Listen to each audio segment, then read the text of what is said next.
Raffi Ahmad boyong Rafathar untuk nonton pertandingan Piala Dunia 2022 di Stadion Qatar. Baru-baru ini, Raffi Ahmad bocorkan harga tiket Piala Dunia 2022 di Qatar.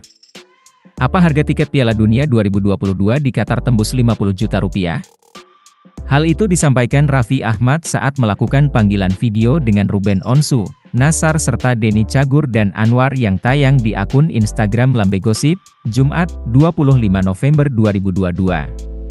Pada awalnya, Raffi Ahmad terlihat mengeluh dengan tiket Piala Dunia 2022 di Qatar yang harganya super mahal.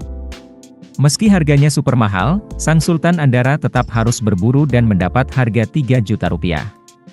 Gua beli tiket yang paling murah aja 3 juta. Mahal banget ya.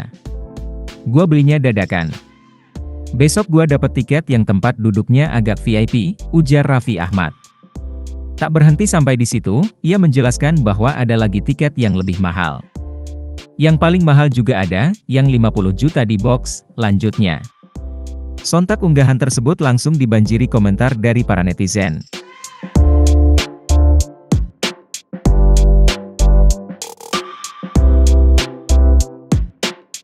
Terima kasih sudah nonton, jangan lupa like, subscribe, dan share ya!